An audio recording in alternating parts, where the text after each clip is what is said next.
Sorry, god dang it. I was in the middle of a talk and I accidentally turned it off, so now I have to edit it. And I hate editing. So by edit, I just mean I'm gonna put 2 videos together, or just be like part 2. I don't even know.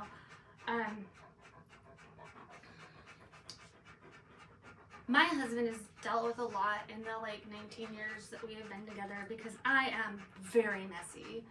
I can take a place that I have cleaned up and mess it up in like 2 seconds. So when I say like I have to clean that up so he doesn't get mad, it's not like he has a temper, and it's not like he screams. He mostly, when he does this, he's like, I'm just frustrated, and that like kills me. Like somebody to, like, I don't want people to be frustrated with me, and I am so frustrated with myself 90% of the time that when he says he's frustrated with me, I know, because that's how I feel about me. And so this whole process of like body doubling and ADHD cleaning is like, because I'm not working a 9 to 5 right now, I need to go through the whole house and figure it out, and then establish these patterns that are gonna last, that will continue this process, because I'm never gonna not have an ADHD brain. I'm never not gonna have hoarding tendencies from my childhood. Like, there are things that I just have to find a way to make work in my life, that I can't just wish it away.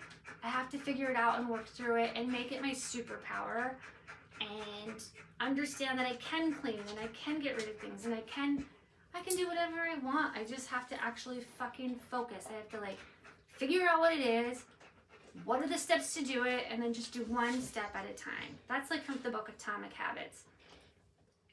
The critical tasks that I do are from 75 Hard. It's something Andy Frisella does with the MF CEO project. I don't know a lot about the guy who wrote Atomic Habits. I do know Andy Frisella swears a lot, and he, you know, got some opinions, so you may or may not like him, but you cannot say that he is not organized and doesn't have follow through. And those are the things that I really need. One thing I've learned from being in a 12-step recovery program is that you're not going to agree with everybody on everything, and your story might not be the exact same, and they might tell it to you in a way that like you wouldn't agree with, but sometimes the core principles and the learning is something that you can learn from. So, and another thing with 12-step is like, we are people who would not normally meet or whatever, or hang out. I can be friends with all kinds of people, and I can love all kinds of people, and I can learn from all kinds of people. That like, I don't need to only have people with colored hair and cool clothes. Like, for a while I did, like in my 20s, I did. You know, now in my 50s, I'm like, what can I learn from you? What can you learn from me? What can I be useful for? And like, just no drama. Just like, That's the other thing. Like, I used to thrive a little bit on drama, and I don't anymore. So like, when I say I'm gonna clean up because I don't want to make my husband upset, like I should want to clean because I just want to clean, but that's not true. I should want to clean because that's just what people do, but that's not true. I should want to clean for myself so I have a better place. You know what? I'm a filthy, dirty animal. I'm gross. You saw those fucking oranges. It doesn't even occur to me. I've seen them there. I could have thrown them away last time I was in here. I could have thrown them away right away. I'm lucky they didn't get moldy.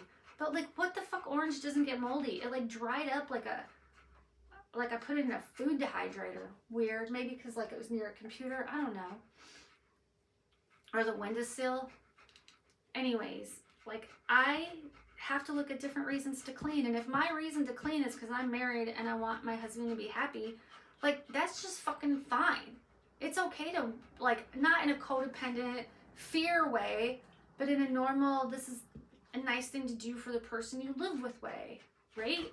Like if we weren't married and I was his roommate, he probably would have kicked me out because I'm a fucking slob and a mess.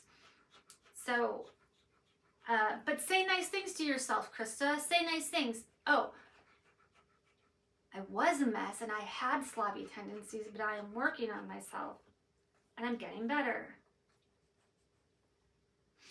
I read a lot of Joe Dispenza, and I watch his videos, and I just read a book by Deepak Chopra, and now I'm reading one about this yogi. Like, I've read everything. I, like, know how to be nice to myself. I know it. Like, I know my jacket is black with sparkles, but, like, I don't remember it in the moment. So that's why I keep reading. That's why I reread Little House on the Prairie. That's why I rewatch Gilmore Girls. That's, like, why I will read probably this book from Deepak Chopra, 7 Spiritual Laws of Success. My friend reads it once a year. I'm going to start reading it once a year. That is why with 12 steps, I keep going to meetings, and why I sponsor people so I can keep going through the 12 steps, because my brain has a built-in forgetter and a bullshit generator. And, like, I got to fight the bullshit. I got to fight the fucking bullshit. You know what? I don't think I'm going to put these videos together. I think I'm going to make it a part 2, because this was a lot of golden knowledge. And I think it should be like its own video. That, like, talking about ADHDs and your partners and things, like, it's very important stuff. And before I knew I had ADHD, I often just felt lazy and I felt stupid a lot. It turns out I'm really fucking smart. Like, I went to college in my 40s and I got, like, straight A's. Because I figured out systems and applied myself. And it was before I was diagnosed with ADHD, but when I look at how I planned my days and how I did everything, I learned, like, what was in the syllabus, what was needed, and I wrote out the ends, and then I wrote out the steps to do it, and then I worked my way backwards to the goal, which is actually what Andy Frisella talks about a lot too. Like, if you want to make X amount of money and have this kind of business, and this is your end goal, like with your happiness or a boat or whatever it is, how do you get there? What do you do each, like, if it's your 5-year goal, what is each year's goal? And then each year, what are the month goals? And then in the month, what are the week goals? And then if this is your goal for this week, what are the things you have to do each day? And that's where the critical tasks come in. Now, I haven't fully done that, and I think that's an exercise I need to do. It's similar to what's in the Deepak Chopra book too, which is another thing I need to do about manifesting. And a lot of these people who are super wealthy, and I say wealthy just like that book is like, to me, wealth is like physical, spiritual, mental, your friends, your family. Like, to be wealthy is not just money. It's just like an abundance of the right things and a lack of the wrong things. And a lot of these people talk about manifesting. And what I see as manifesting is like you're putting your intentions out to the world and the goal, and then you figure out what the things are, like what's the next indicated thing, and then you just keep doing the things, knowing that eventually this happens, right? And you have to, like, know it. So, like, they say, like, if you're gonna walk from the East Coast to the West Coast, you can think about walking to the East Coast to the West Coast every day, but then you break it down, like, oh, it's this many miles. If I want to do it in a year, I have to walk this much every day. So that's how much every month, according to how many days. And then what if there's weather and you need to build stuff in, and you need to sleep and eat and go to the bathroom and rest and stretch, and maybe you need new shoes. And you figure all those things in so that you can walk from the East Coast to the West Coast in a year. It's that way with all the goals. Like, you can't just say the goal. You have to break it down into the pieces. But you always manifest the end. You never think you're not getting to the other coast. You gotta know that you can do it. And there's no reason, like, if we put our minds to things, we can't do it. There are certain things, like, I'm never gonna be in the NFL. Number 1, I'm not a man. Number 2, I don't play football.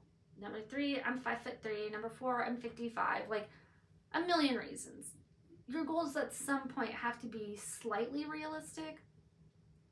My goal could be, I'd like to play on a senior football team, a women's team. Those exist. I can do that. I am currently working on a goal for Ninja. That should be what I do. I should figure out the Ninja goal, know where the area and the regional qualifiers are, and work my way backwards. The nationals are in, the world event is in Pennsylvania, Philadelphia, I think, this year. And I don't really have a desire to go there. I don't like flying, so I don't fly unless I have to. And I have dogs and blah, blah, blah. It's just this whole thing to actually take like a week and go somewhere. So I don't know that I'm going to do that, but I want to qualify for it. And then we'll see where the competition is the following year, and maybe I'll go in 2027. Because even if I qualify for 2026, it doesn't mean I'll be ready to compete at that level. It just means that I made it past areas and regionals. And to be fair, I'm probably like the only woman over 50 in my area, in the top 3 advance. And then at regionals, if there are no more than 3, I advance. But the fact is, I get ready and I go and I do it. The one year that I did go to the nationals, I was the worst in the world. So if I go again, I at least want to get one obstacle. So I think I would try this year to qualify, but not go. And then next year, or by this year, I mean 2026, because the season overlaps the year. They're already in season. They've already had area qualifiers. I just haven't done them. Anyways, I'm kind of off topic. I started by talking about my husband and then goals, and now I'm talking about ninja, but I have a goal for ninja. Yeah. So that's how ADHD brains work. My brain is working overtime, and I think I need to get this shit downstairs. So I think what I need to do, I think that this started out to be a really good video of like, hey, I have some knowledge, and the video got cut off. Hopefully this isn't cut off, because it did say low power mode, but now I'm sneaking into the ADHD area of getting way off topic and losing my focus. So I need to end this video, and then I need to go take all that shit downstairs. Have a super blessed day. Be fucking cool. Yeah. Bye.